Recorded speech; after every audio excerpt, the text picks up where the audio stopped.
Hello, Rebel, and welcome back to my life. So, I've said before, and I firmly believe that self-awareness is the highest of Herman virtues? I've said before, and I firmly believe that self-awareness is the highest of human virtues. Know thyself, and the truth shall set you free. Self-awareness is the constant attempt to understand yourself more completely. It means introspecting. It means taking stock of yourself and what kind of person you are based on what you think, and more importantly, what you do. And of course, the most important component of self-awareness is honesty. We can't really be aware of ourselves if we're lying to ourselves about ourselves. So you might say there's three broader components to self-awareness. There's awareness of our strengths, the things we're really good at. This is important to know because, for example, if you're aware of a particular skill you have, not only are you able to do that skill more to provide for yourself and other people, but you're more able to communicate that strength to other people and let them see its value. For example, I think that one of my strengths is that I'm a good communicator. I think I'm really good at pulling the meaning out of one person's communication and then relaying that meaning to someone else who maybe didn't get it at first. This is one reason I think I'm pretty good at running legacy books. We work with a lot of people and they have to talk to each other as well as to me. And I'm pretty good at relaying those communications and maybe understanding where they broke down and fixing them. I also think this strength makes me better as a father. A lot of times my kids have disagreements with each other or with other people that are entirely based on misunderstandings. One of the kids didn't actually get what another person was saying or why they did a thing they did. And I'm able to communicate that to my kids effectively. This is an incredibly valuable skill in the field of, for example, science communication. People like Hank Green or Michael Aranda, or on a grander scale, Carl Sagan, are able to take incredibly complex scientific concepts and break them down in a way that you and I can understand. Too bad I'm not that smart when it comes to science, or I could have had a damn good career in that. The second component might be the awareness of our neutral values. These are things about ourselves that aren't really good or bad, they just are. For example, I'm very aware that I need regular alone time. I need at least a little bit of time every once in a while when it's just me and my thoughts, and maybe a book or a podcast. And this is not a product of introversion. I am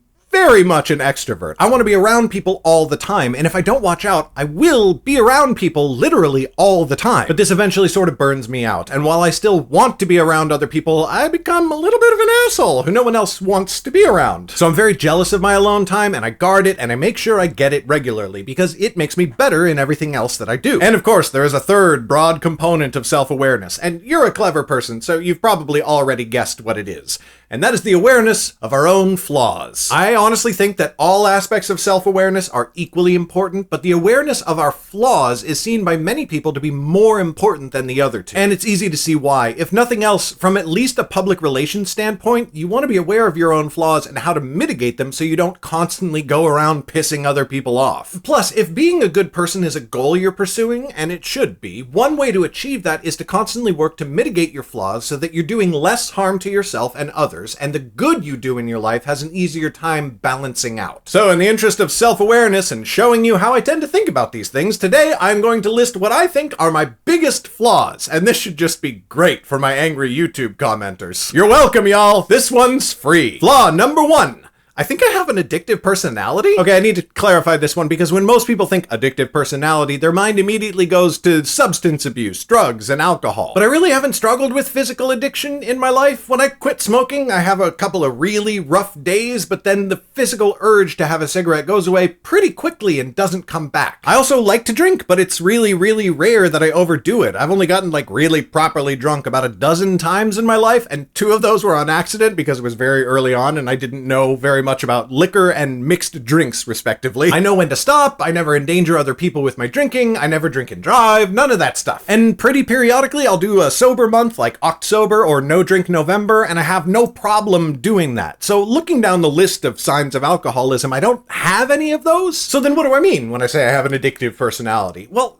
that might not be the technically correct term for it, but I don't know the technically correct term, and the term addictive personality really helps me feel like I better understand this flaw of mine and deal with it better. It's my mental tendency to get really, really obsessed with something and pursue it or work on it to the exclusion of all else for a very long time, to the point that I start neglecting other things in my life. For example, when I realized in 2016 that my books were messed up and I started in on the book restoration project, I just stopped everything else I was doing for 8 months, and that was not good for my author career. Similarly, last year I realized that I badly needed to produce audiobooks, and that was the entirety of 2019. I barely even touched the next book I was supposed to be writing. On a smaller scale, it's really important to me to keep my phone away from me while I'm working. I can get sucked into my phone really easily, and then it's like dragging myself through setting concrete to get out of my phone again. So how do I try to manage this flaw of mine? Well, like with all these things, it's a constant process. But the major way I try to handle this is by forcing myself to stick to a routine, which is a great lead-in to my next major flaw. Flaw number 2, I really suck at maintaining a routine. I'm so bad at this, y'all. I'm so bad at it. This one is one I'm still trying to understand. I don't know why I'm so resistant to routines, but I really am. I hate running things by the clock. I don't go to bed by the clock. The only reason I'm able to wake up by the clock is that I have to get my kids to school. I've tried so many times over the years to establish a consistent daily schedule for myself, and it's failed and fallen apart every time. However,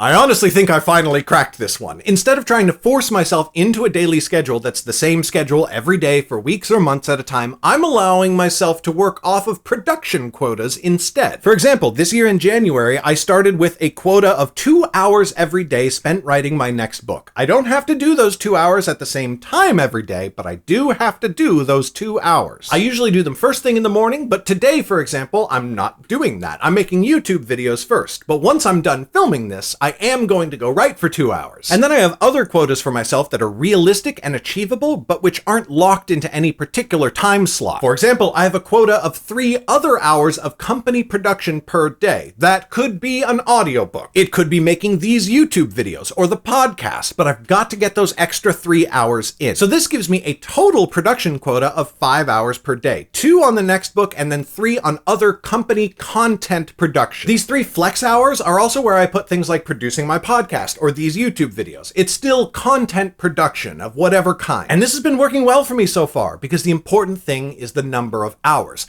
not the exact schedule that those hours happen in. Sometimes 3 of those hours happen after the kids go to bed. That's not important. What's important is that they happen. All right, let's wrap this up with my third flaw, and it's probably my biggest one. Flaw number 3/1. I talk about myself too much. This is the one thing that I'm always trying to curb. If I could flip a switch and change one thing about myself, it would be this. I talk about myself so much that when someone else tells me about something that just happened in their life, good or bad, I immediately have an urge to tell them a similar story about myself, whether or not I have one. I talk about myself so much that I end up telling the same stories about myself over and over again because I forget what I've told people already and I'm not really generating enough new life stories to always tell them something different. I talk about myself so much that I make entire videos about myself. For example, making a 10-minute video about my flaws, as if you even care about this. Everyone, literally everyone I've ever spoken to or listened to about this subject says I need to tone this down. They say I need to be talking about you, interested in you. Again, being honest here, this is probably why my YouTube channel isn't bigger than it is. It might be why my author career isn't larger. This is probably the single biggest thing that's holding me back. Because when you only, or at least mostly, talk about yourself, you're not demonstrating an interest in others, and people respond much better if you're interested in them than if you're trying to get them interested in you. But here's the thing, I am interested in others. I'm intensely interested in you. I always want to know about you, where you're from, what you're up to. In fact, like as a side note to this, I only want attention from people I'm interested in. If you see me in a real life interaction and there's another person there and I'm not trying to get their attention, it's because I'm not interested in them. I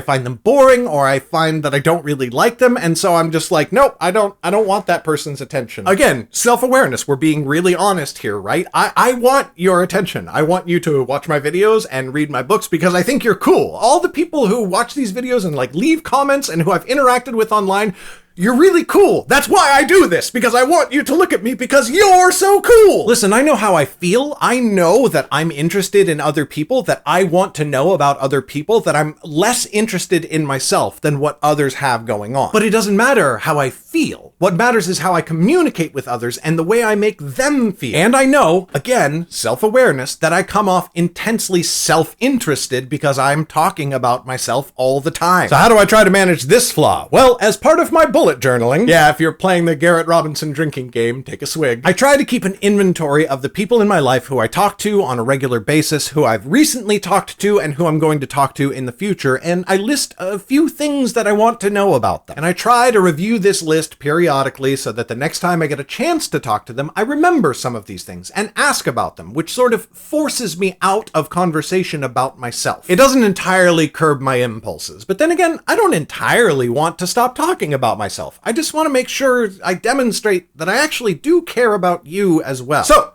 when it comes to YouTube, you may have noticed that I've been trying to remember to ask, what do you think about all this, Rebel? Unless you think that I'm just asking without really caring about your answer, I still read every single comment I get on YouTube, and I try to respond to every comment if I think I have something to say. I pay attention when a bunch of you seem to feel the same way about something. For example, quite a number of you seem to be quite amused every time I let some profanity slip into my unhinged rants over the last few weeks. To which I say, fucking A. So, what I want to know from you today is, what are your greatest flaws? But I want to add a caveat. You are not allowed to beat yourself up in my comment section. You are my friend, and you are not allowed to talk shit about my friend in my comments. We're here to be honest with ourselves and with each other, and being honest means taking the good with the bad. Talk about your flaws and what you're trying to do about them, but don't drift into self-flagellation. After all, this is a family website, or so it claims. That is all I've got for you today, Rebel. Hey, remember when I told you about the next Underrealm book coming out? Well, the release is only 7 weeks away. You should go pre-order it at the link in the description. Fun fact, it was written by Brenna Gawain, so it doesn't have any of my flaws in it. An extra special shout out to my patrons who are scrolling below my face. If you want to be one of those awesome and incredibly attractive individuals, click on my Patreon link. Thank you so much for watching,